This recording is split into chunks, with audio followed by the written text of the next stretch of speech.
Welcome and welcome back to my series that is all about points and miles with the overall goal of getting you started on your points and miles journey. So the last time we left off, I told you all about my points and miles journey and how I got started. My goal in telling you about my own journey was so that you can learn from the things that I did, meaning the good and the bad. But now I'm going to give you 3 simple steps to get you started in points and miles. So the first thing you're going to do is research. I always get so many people asking me what is the best card, and the honest answer to that question is the best card for you is going to be dependent on a lot of factors, like what airlines and which hotels you prefer, where you live, your spending habits, things like that. But the card that I usually suggest for beginners is the Chase Sapphire Preferred. But the first step for you is always going to be research, because although I do recommend that card and it's usually a great card for most people, there may be a specific trip that you have in mind that you need a specific currency of points for. I also say do your independent research because you're going to get a lot of information from points and miles creators. And it may make it difficult to make a decision for yourself. But at the end of the day, you know what your spending limits and your travel goals are to make your own decisions. And at sometimes, it may be the case that someone has a link for a card, whether it's a referral link or it's affiliate link, but you're able to find one online that actually has more points that you'd earn or a lower minimum spend. Again, my suggestion for a beginner card, it's a very easy beginner-friendly card, is the Chase Sapphire Preferred. One of the reasons why is because it doesn't have a lot of credits that you have to keep up with, and I typically value Chase points a lot higher than I value other currencies because I prefer to use Hyatt hotels. We'll get into that at a later time. But I think that is a great card for beginners. And if you're interested in the card, I would greatly appreciate it if you use my referral link, which will be linked in the bio. But also you can always DM me on Instagram and ask for any of the referral links to any of the cards that I mentioned. When you're researching a card, there's a couple things that you want to pay attention to.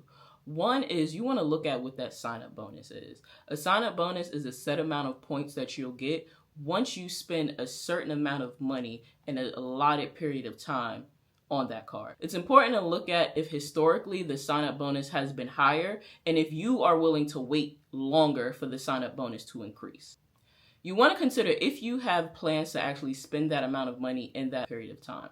Most people within 3 months actually do spend at least $4,000. If you think about all the things you purchase, whether it's gym memberships, groceries, bills, that is an easy spend for a lot of people. And it's extremely important that you pay attention to how long you have to spend the amount of money required to reach that sign-up bonus. Sign-up bonuses are a large part of your points and miles journey because that is going to be the easiest and largest amount of points that you typically earn during your duration of holding that card. The next thing you want to consider is who are the transfer partners for that bank.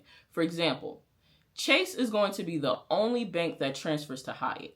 So if you really enjoy Hyatt hotel stays or staying at Hyatt resorts, you're going to prioritize Chase instead of prioritizing Amex or Capital One, both who don't actually transfer to Hyatt.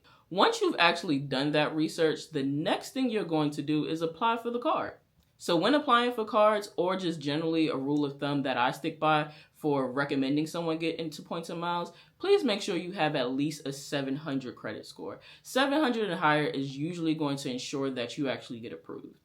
The next thing that I always suggest is please make sure you have good financial hygiene. Most recently, I was talking to my cousin and he was like, I really want to get into points and miles, but I have a hard time remembering to pay off my cards. Then my suggestion to him is it will be great for you to learn, but I don't think you should hop in. One of the biggest things you have to remember is that the points no longer have value if you're paying interest, because what you're paying in interest devaluates your points. So you always want to make sure that you're not paying the minimum balance, but always the statement balance. So you're paying your card in full so that you're making money off the banks. The next step is easy. It's time to spend money. Now, once you get approved, the next step is to use that card as frequently as you can to meet that minimum spend. In the last video, I talked about how I met minimum spend when I first started, which was tuition. But some other ways that I've met minimum spend is by purchasing a car.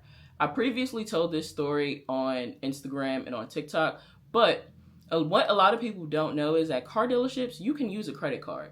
So unfortunately, I was in a car accident in May And I was able to put $7,000 on a credit card, which easily allowed me to meet my minimum spend for the newest credit card I was working on. And the card I had previous to that, I did the same thing. I put $3,000 on a card, and it allowed me to earn three free Marriott nights because I met minimum spend on a Marriott card that I qualified for. So think innovatively. There's so many things that you can actually use a credit card for. I've even used my credit card for my rent. Granted, there was about a $25 surcharge that was put on that, but when I think about the return that I'm getting in points, it made sense for me because I was able to make sure I hit that minimum spend. You really want to make sure that you are paying attention to how long you have so that you meet your minimum spend every time. There was one time, and again, I told this story on the last video, I had a Marriott card and I just ignored the minimum spend. That's when I first started out. I'm telling you this so you don't do the same. So you're going to make sure all your subscriptions and all the things that you have to pay for are on this card. Once you meet minimum spend, it's now time to redeem points. And you're going to have to check out my next video because I'm going to talk about the difference between using the transfer portal and actually using transfer partners. But as long as you are not spending your points on gift cards, we good. Thank you for watching this video. Comment any questions you may have. In our next video, we're going to talk about the transfer portal versus transfer partners and how exactly you go about redeeming your points once you've actually earned them. Make sure you like, comment, subscribe, turn your post notifications on, and send this video to a person you want to travel with. And when you get to talking about the greatest, I just really hope that you